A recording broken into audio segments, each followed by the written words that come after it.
Welcome everyone, I am Dr. Nisha Singh. In today's video, I will discuss the multiple choice questions of lime soda process, Calgon and reverse osmosis. All these are the parts of module 4, chapter 1, that is water. So let's start with the revision. First we have lime soda process. जो हमारे पास lime soda process होता है, इसमें हम दो different chemicals use करते हैं, जिसमें से पहला chemical है lime, दूसरा chemical है soda. इनके respective molecular formulae calcium hydroxide and sodium carbonate. लेकिन इस प्रोसेस में हम कुछ कंडीशंस में कुछ अमाउंट ऑफ कोएगुलेंट भी यूज़ करते हैं. जो कोएगुलेंट्स होते हैं उसकी फॉर्म में हम सोडियम एल्यूमिनेट, एल्यूमिनियम सल्फेट और फेरस सल्फेट को भी यूटिलाइज करते हैं. ये कोएगुलेंट्स जितने भी फाइन प्रेसिपिटेट होते हैं उनको सेटल डाउन करने का काम करते हैं. So let's see the principle. Lime soda process में हम हमेशा हार्ड वाटर को कैलकुलेटेड अमाउंट ऑफ लाइम और सोडा के साथ मिक्स करते हैं, जिसमें हम स्मॉल अमाउंट ऑफ कोएगुलेंट भी लेते हैं अगर कोल्ड लाइम सोडा प्रोसेस हम करा रहे हैं, यानी कि रूम टेम्परेचर पर. तो एज ए रिजल्ट हमें मिलता है soft water and lots of sludge. बहुत सारे प्रेसिपिटेट्स बनते हैं क्योंकि जितने भी सॉल्ट्स हैं वो सब हमारे प्रेसिपिटेट फॉर्म में कन्वर्ट होते हैं. सर्टेन रिएक्शंस आर देयर, जिसमें कैल्शियम बाइकार्बोनेट लाइम के साथ रिएक्शन करके कैल्शियम कार्बोनेट की फॉर्मेशन करता है, या फिर मैग्नीशियम क्लोराइड के साथ रिएक्शन करके मैग्नीशियम हाइड्रोक्साइड की फॉर्मेशन करता है. जितने भी कैल्शियम के सॉल्ट्स होते हैं उनका प्रेसिपिटेशन कार्बोनेट की फॉर्म में, और जितने भी मैग्नीशियम के सॉल्ट्स होते हैं इनका प्रेसिपिटेशन हाइड्रोक्साइड की फॉर्म में होता है.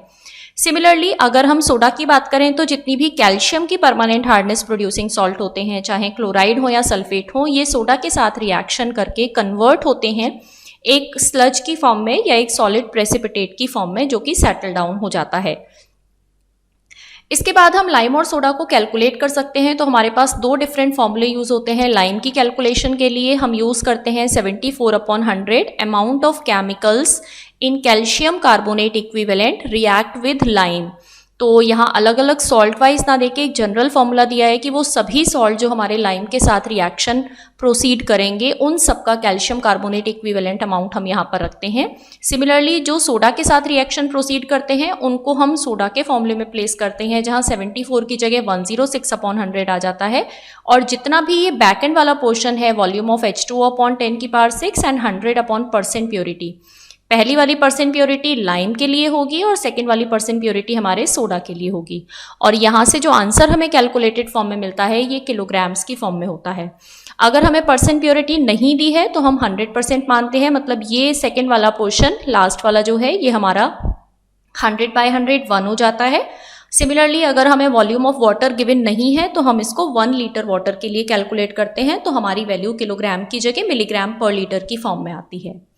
नेक्स्ट वी हैव कि जो प्रोसेस है इसको हम दो पार्ट में डिवाइड करते हैं. एक हमारा होता है कोल्ड लाइम सोडा, दूसरा हमारा होता है हॉट लाइम सोडा प्रोसेस. इनमें डिफरेंस क्या है कि कोल्ड लाइम सोडा प्रोसेस हम रूम टेम्परेचर पर कराते हैं, जबकि हॉट प्रोसेस को हम 80 to 150 डिग्री सेल्सियस टेम्परेचर पर कराते हैं. जितना भी कोल्ड प्रोसेस होता है रूम टेम्परेचर पर कोएगुलेंट्स की रिक्वायरमेंट होती है कंप्लीट सेटलिंग ऑफ प्रेसिपिटेट के लिए, लेकिन हॉट प्रोसेस में कंप्लीट प्रेसिपिटेशन और सेटलिंग इजीली होती है. इसके लिए हमें किसी कोएगुलेंट की रिक्वायरमेंट नहीं होती. जितना भी कोल्ड लाइम सोडा प्रोसेस है इसके लिए फिल्ट्रेशन यूनिट हमारे यूनिट के अंदर ही होती है, यानी एक ही एपरेटस में अटैच्ड होती है. लेकिन हॉट लाइम सोडा प्रोसेस में एक सेपरेट फिल्ट्रेशन यूनिट यूज़ की जाती है. अगर हम इस प्रोसेस की बात करें तो रिएक्शन स्लो होती हैं कोल्ड प्रोसेस में, और हॉट प्रोसेस में रिएक्शन का रेट भी फास्ट होता है और प्रेसिपिटेशन कंप्लीट तरीके से होता है. लेकिन साथ ही साथ जो कोल्ड लाइम सोडा प्रोसेस से हमें पानी मिलता है वो लगभग 50 से 60 ppm हार्डनेस का होता है. वहीं हॉट लाइम सोडा प्रोसेस से मिलने वाले जो वाटर की हार्डनेस है वो कंपैरेटिवली कम होती है, that is near about 15 to 30 ppm hardness. तो that is the basic idea of lime soda process. Next topic we have is Calgon conditioning. तो कैल्गन कंडीशनिंग को हम इंटरनल ट्रीटमेंट मेथड भी कहते हैं. ये इंटरनल ट्रीटमेंट मेथड का part है, जबकि जो लाइम सोडा है या हमारे जियोलाइट आयन एक्सचेंज है वो हमारे एक्सटर्नल ट्रीटमेंट का पार्ट होते हैं. कैल्गन का जो केमिकल नेम है दैट इज सोडियम हेक्सामेटाफॉस्फेट, और इसके केमिकल फॉर्मूले को हम 2 से 3 तरीके से रिप्रेजेंट कर सकते हैं. Basically it is NaPO3 6. तो अगर हम रिएक्शन के पार्ट की तरफ से समझें तो रिएक्शन के हिसाब से हम इसको Na2 Na4 की फॉर्म में डिवाइड करके लिख देते हैं. और वर्किंग में ये जितना भी हमारा कैलगन है ये अपनी आयनिक फॉर्म में डिवाइड होता है जब वाटर में इसको डिसॉल्व किया जाता है, तो सोडियम आयन सेपरेट हो जाते हैं और ये जो हमें मिलता है एनायन, ये एनायन हमारे लिए यूजफुल होता है। इस एनायन में जितने भी सोडियम प्रेजेंट हैं ये सोडियम हार्डनेस प्रोड्यूसिंग कैल्शियम और मैग्नीशियम आयन के साथ में रिप्लेस होते हैं। तो सोडियम आयन यहाँ से निकल जाता है और इसके बदले में कैल्शियम और मैग्नीशियम आयन आ जाते हैं। जब तक हमारा हार्ड वाटर है तो उस हार्ड वाटर के कैल्शियम मैग्नीशियम आयन कन्वर्ट होकर एक सॉल्युबल कॉम्प्लेक्स की फॉर्मेशन करते हैं जो कि वाटर के अंदर हार्डनेस प्रोड्यूस नहीं करता है। तो हमारा अल्टीमेट मोटिव पूरा हो जाता है, पानी के अंदर कैलगन को मिक्स करने पर ये हार्डनेस प्रोड्यूसिंग कैटायंस को ट्रैप कर लेता है।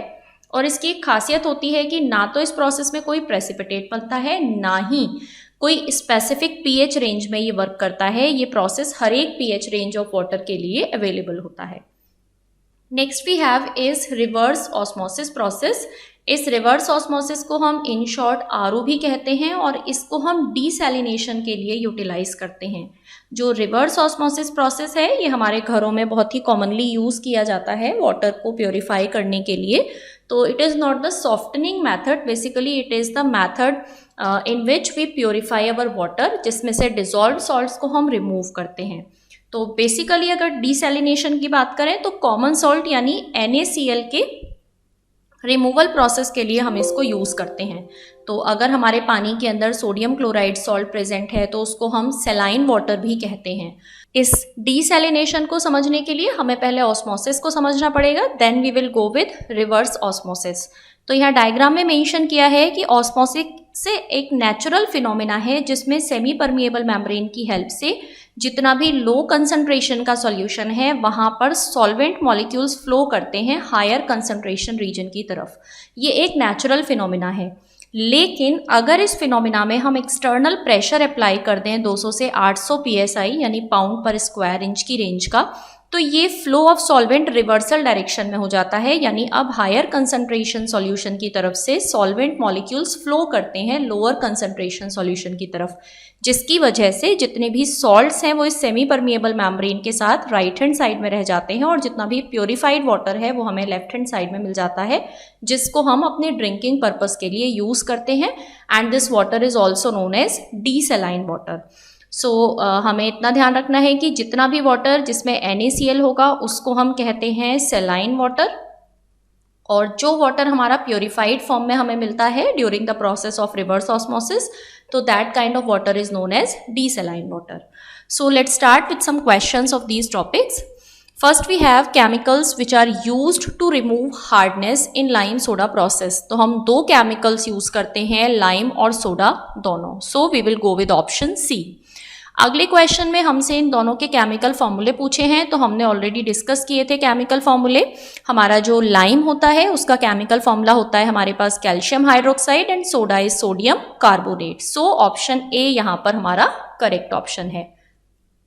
Next is question number 3, cold lime soda process occurs at. Cold lime soda process हमेशा हमारे रूम टेम्परेचर पर प्रोसीड होता है, वहीं अगर हम हॉट लाइम सोडा प्रोसेस की बात करें तो ये प्रोसेस हमारा 80 to 150 डिग्री सेल्सियस की रेंज में प्रोसीड होता है, जिसको हमने अभी डिफरेंस की फॉर्म में समझा भी था। अगला हमारे पास है in which process coagulants are used for settling of sludge. तो कोएगुलेंट्स का यूज हम हमेशा कोल्ड लाइम सोडा प्रोसेस में करते हैं, हॉट लाइम सोडा प्रोसेस के लिए कोएगुलेंट्स की रिक्वायरमेंट नहीं होती है। कोएगुलेंट्स का वर्क क्या होता है, यानी किसको सेटल डाउन करने का काम करते हैं ये। सबसे पहले हमारे पास हैं suspended impurities, then finely suspended impurities, then colloidal particles only. तो ये जो हमारे कोएगुलेंट्स होते हैं ये दोनों तरीके के पार्टिकल्स को सेटल डाउन करने का काम करते हैं, यानी we will go with option C, जहां हमसे सस्पेंडेड और कोलॉइडल पार्टिकल्स दोनों दिए गए हैं। Question number 7 is which of the following can be used as coagulant. तो हमने स्टार्टिंग में कुछ एग्जांपल्स देखे थे। कोएगुलेंट्स वो होते हैं जो कि अपने आप को कन्वर्ट करते हैं एज अ जिलेटिनस प्रेसिपिटेट, और जिलेटिनस प्रेसिपिटेट जितने भी होते हैं ये हमारे हाइड्रोक्साइड्स के होते हैं। तो ये जितने कंपाउंड्स हमें इस क्वेश्चन के ऑप्शन में दिए हैं ये सभी कंपाउंड्स वाटर की लाइम सोडा की प्रेजेंस में हाइड्रोक्साइड फॉर्मेशन करते हैं, फेरस सल्फेट भी, एल्यूमिनियम सल्फेट भी, सोडियम एल्यूमिनेट भी. So we will go with option D, that is all of the above. Next is by adding dash at a boiler temperature, it is possible to form gelatinous precipitate of scale and sludge forming salts.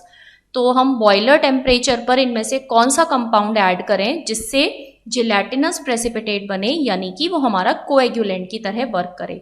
तो sodium carbonate भी नहीं बनाएगा, sulphate भी नहीं बनाएगा, sodium hydroxide भी नहीं बनाएगा. इनमें से सोडियम एल्यूमिनेट हमारा ऐसा है जो कि जिलेटिनस प्रेसिपिटेट की फॉर्मेशन करेगा.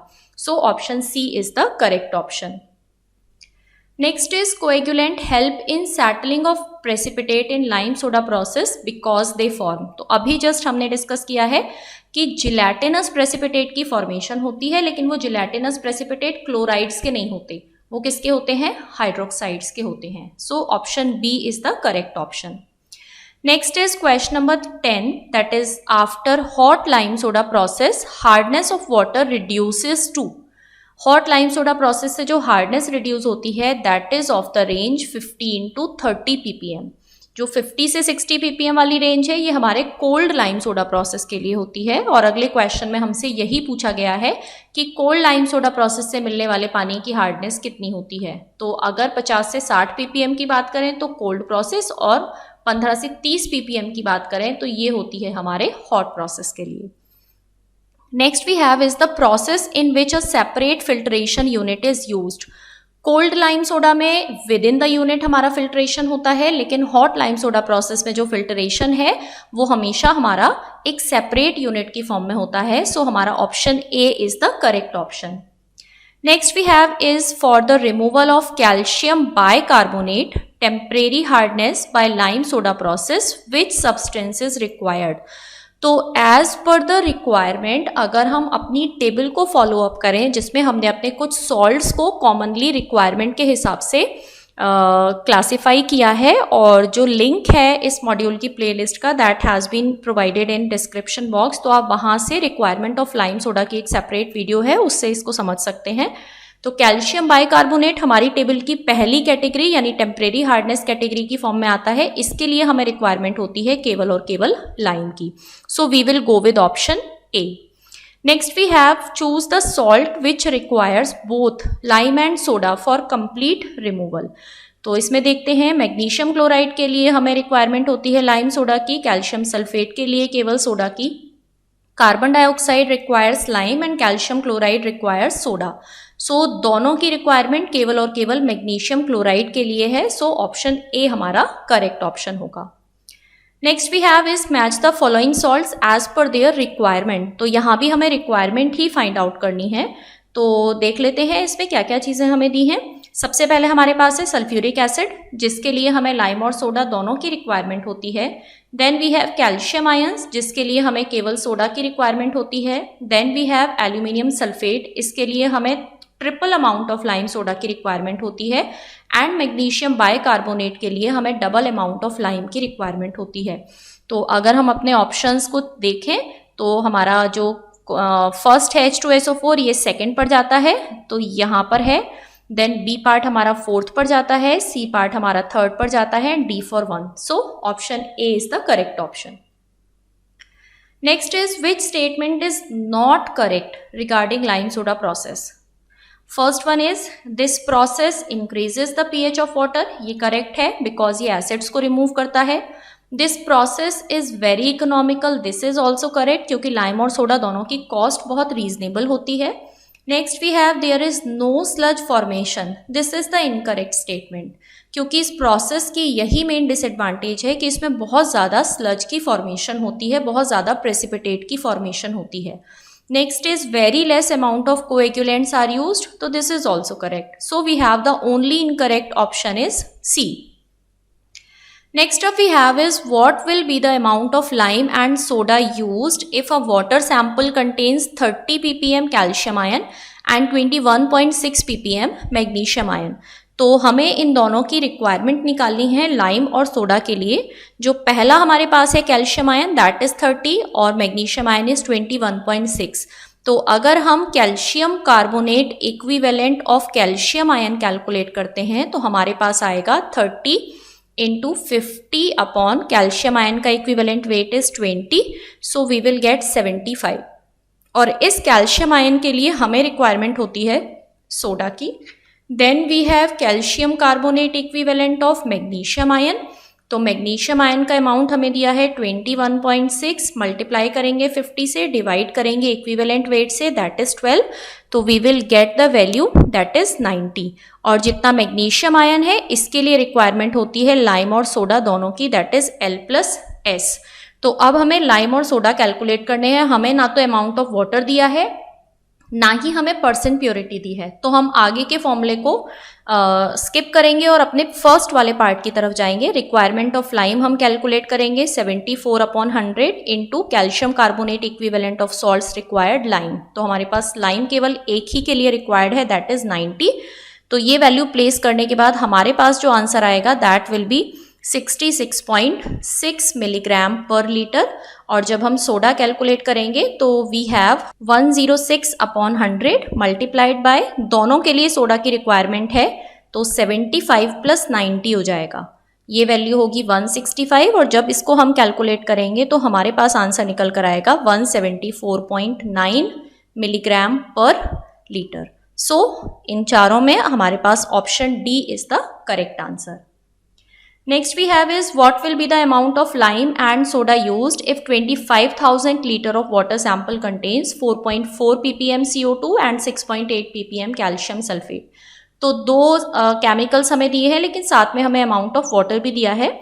तो सबसे पहले हम कैलकुलेट करेंगे calcium carbonate equivalent of carbon dioxide. Value is 4.4 into 50 divided by equivalent weight of CO2 is 22। यहाँ से इसको कैलकुलेट करके हमारे पास वैल्यू आएगी 10 और इसके लिए रिक्वायरमेंट होती है केवल लाइम की। Then we have calcium carbonate equivalent of calcium sulphate जिसका अमाउंट हमारे पास है 6.8 into 50 divided by equivalent weight of calcium sulphate that is 68। और इसको सॉल्व करेंगे तो हमारे पास आएगा 5 जिसके लिए रिक्वायरमेंट है केवल और केवल सोडा की। तो अब हम पहले लाइम कैलकुलेट कर लेते हैं। लाइम का फॉर्मूला 74 अपॉन 100 इंटू 10 आ जाएगा क्योंकि 10 हमारे पास लाइम की रिक्वायरमेंट है, into volume of water that is 25,000 divided by 10⁻⁶। इसको कैलकुलेट करके we will get the value 0.185 kilogram. Next we have is requirement of soda that is 106 upon 100 into soda के लिए हमने कैलकुलेट किया that is only 5 multiplied by 25,000 litre water and divided by 10⁻⁶। यहाँ से हमारे पास answer आएगा 0.1325 kilogram. सो अगर हम अपने इन दोनों आंसर्स को कंपेयर करें तो हमारे पास ऑप्शन बी जो है that is the correct option. Next is question number 19. A method of water softening that removes hardness ions and replaces them with sodium ions that does not affect soap. तो इसमें से ऐसा कौन सा method है जिसमें हमारे हार्डनेस प्रोड्यूसिंग आयंस रिप्लेस होते हैं सोडियम आयंस के साथ में और वो प्रोसेस हमारे सोप को इफेक्ट नहीं करता। So we have washing soda addition, Calgon conditioning, zeolite method. तो ये तीनों ही मेथड में हमारे सोडियम आयंस का एक्सचेंज होता है including Calgon conditioning. So we will go with option D. Next is Calgon is trade name. तो कैल्गन तो एक ट्रेड नेम है लेकिन इसका केमिकल नेम क्या है दैट इज सोडियम हेक्सामेटाफॉस्फेट। तो option B is the correct chemical name of Calgon. Next is chemical formula of Calgon is.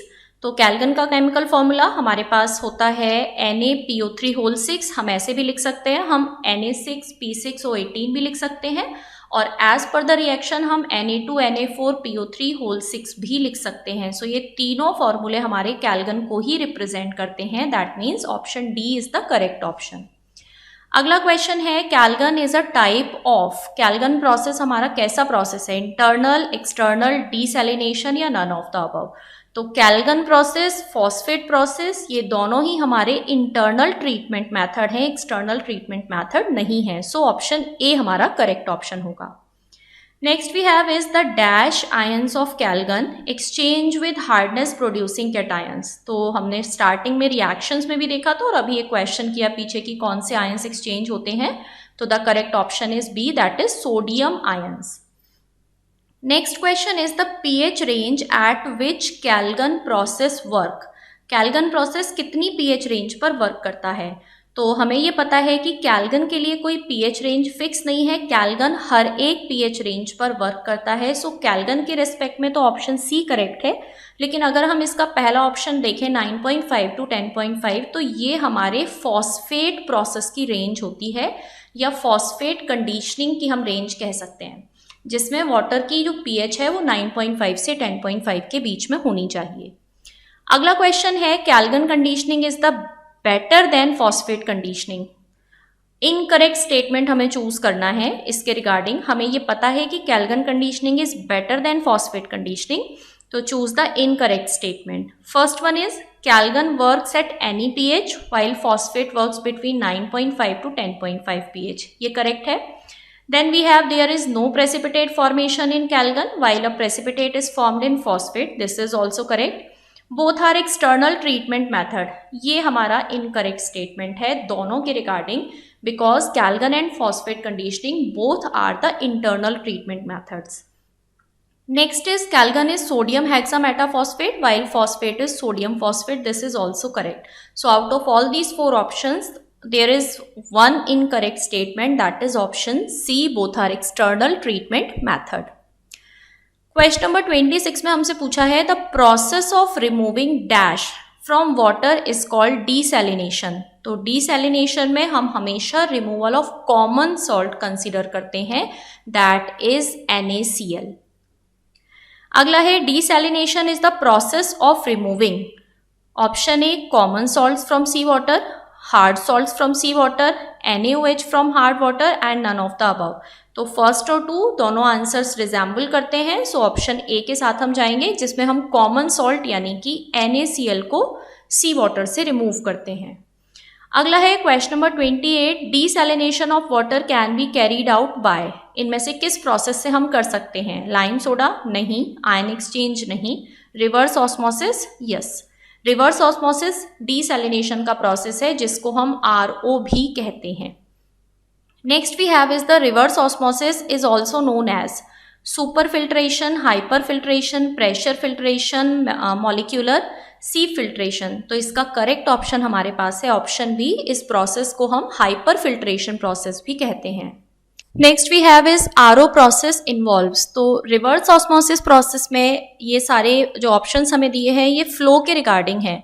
तो इस फ्लो में हमेशा सॉल्वेंट मॉलिक्यूल्स का फ्लो होता है, दैट इज फिक्स. तो पहले देख लेते हैं सॉल्वेंट का फ्लो कहाँ कहाँ है. यहाँ पर सॉल्वेंट लिखा है, यहाँ पर सॉल्वेंट लिखा है. सॉल्यूट मॉलिक्यूल फ्लो नहीं करेगा. सो ऑप्शन ए और सी में से हमें चूज करना है. ए हमसे कहता है solvent moves from solution of lower concentration to higher concentration. Lower concentration से हायर कंसंट्रेशन की तरफ फ्लो को हम कहते हैं ऑस्मोसिस. और दूसरा हमारे पास है solvent moves from solution of higher concentration to lower concentration, लेकिन हमें प्रेशर अप्लाई करने की रिक्वायरमेंट होती है. तो this process is known as reverse osmosis. और क्वेश्चन में हमसे RO के बारे में ही पूछा है, तो we will go with option C. Next is liquid chlorine is most effective. Liquid chlorine का यूज जो है वो बेसिकली वाटर के डिसइंफेक्शन के लिए किया जाता है. तो ना तो कोएगुलेंट, फ्लॉक्यूलेंट, स्टेरिलाइजिंग एजेंट भी नहीं होगा. It is a most effective disinfectant. और ये लिक्विड क्लोरीन जितना भी हमारा टैप वाटर आता है, जो म्यूनिसिपैलिटी का पानी आता है, उसमें सब में डिसइंफेक्शन के लिए क्लोरीन मिक्स किया जाता है. Next is in osmosis flow of liquid is from dash solution. Osmosis में फ्लो ऑफ लिक्विड कहाँ से कहाँ होता है? तो ऑस्मोसिस एक नेचुरल फिनोमिना है जिसमें जो फ्लो होता है वो हमारा डाइल्यूट से कंसंट्रेटेड सॉल्यूशन की तरफ होता है. अगर कंसंट्रेटेड टू डाइल्यूट हम बात करते हैं तो इसको हम रिवर्स ऑस्मोसिस कहते हैं. Question number 33 is in reverse osmosis the direction of flow is getting reversed as hydrostatic pressure is. जो रिवर्स ऑस्मोसिस है उसमें रिवर्सल फ्लो क्यों होता है? क्योंकि एक्सटर्नल प्रेशर अप्लाई करते हैं जिसको हम हाइड्रोस्टैटिक प्रेशर भी कहते हैं. और जब तक ये प्रेशर ऑस्मोटिक प्रेशर के से ज़्यादा ना हो जाए तब तक हमारा रिवर्स ऑस्मोसिस फ्लो प्रोसीड नहीं होता। अगर ये सेमी परमिएबल मेम्ब्रेन है, एक तरफ से ऑस्मोटिक प्रेशर लग रहा है और एक तरफ से एक्सटर्नल प्रेशर लग रहा है, तो अगर ये दोनों प्रेशर बराबर हैं तो फ्लो नहीं होगा। So that means external pressure को इंक्रीज करने की रिक्वायरमेंट होती है, तो that will be greater. Question number 34 is in reverse osmosis हम क्या करते हैं? सीवेज वाटर को प्योरीफाई, इंडस्ट्रियल वेस्ट वाटर को प्योरीफाई, सी वाटर को प्योरीफाई या रिवर वाटर को प्योरीफाई? तो रिवर्स ऑस्मोसिस में हम हमेशा सी वाटर को प्योरीफाई करते हैं, क्योंकि ये प्रोसेस हमारा डीसैलिनेशन प्रोसेस भी कहलाता है। Next question is in reverse osmosis the flow of solvent is due to, जो फ्लो ऑफ सॉल्वेंट है वो किस पर डिपेंड करता है? तो that is basically based on concentration gradient. Concentration में डिफरेंस होने की वजह से ही हमारा रिवर्स ऑस्मोसिस का प्रोसेस होता है या जनरल फिनोमेना ऑस्मोसिस हमारा वर्क करता है। In reverse osmosis process the membrane used is, जो सेमी परमिएबल मेम्ब्रेन की बात हो रही है, एसपीएम, जो मेम्ब्रेन हम यूज करते हैं वो किसकी बनी हो सकती है? पॉलीसल्फोन की, पॉलीसल्फोनेमाइड की या पॉलीएमाइड की। तो ये तीनों ही मटेरियल्स हमारे यूज किए जाते हैं सेमी परमिएबल मेम्ब्रेन्स को बनाने के लिए, because these are permeable to water molecules, so we will go with option D. Next is the range of external pressure. तो एक्सटर्नल प्रेशर की रेंज हमने स्टार्टिंग के रिवीजन में पढ़ी है, दैट इज 200 psi। psi का मतलब है पाउंड पर square inch. Question number 38 is reverse osmosis removes. Reverse osmosis क्या रिमूव करता है? तो options are ionic matter, non ionic matter, high molecular weight organic matter. तो ये तीनों ही हमारे रिमूव होते हैं with the help of reverse osmosis process, so we will go with option D. Next is which of the following process is not involved in potable water treatment? Potable water is also known as drinking water. तो देखते हैं, first is disinfection, demineralization, coagulation and sedimentation. तो इनमें से केवल और केवल demineralisation का प्रोसेस है जो हमारे पोर्टेबल वाटर के लिए यूज नहीं किया जाता, because demineralized water is not healthy water for our health. So option B हमारा करेक्ट ऑप्शन होगा। This is the last question of this video, question number 40, that is which of the following is not a method for disinfection of water? Chlorination method है, ozonization भी है, electrodialysis and UV treatment। तो इनमें UV treatment तो हमारा disinfection का method है, लेकिन electrodialysis हमारा disinfection का method नहीं है, सो हम ऑप्शन सी के साथ जाएंगे। electrodialysis हमारा method है desalination का। So these are some basic questions of all these three topics। इस वीडियो के साथ हमारा पहला चैप्टर इस मॉड्यूल का वाटर कंप्लीट हो गया है। अगली वीडियो से हम फ्यूल के मल्टीपल चॉइस क्वेश्चंस को स्टार्ट करेंगे।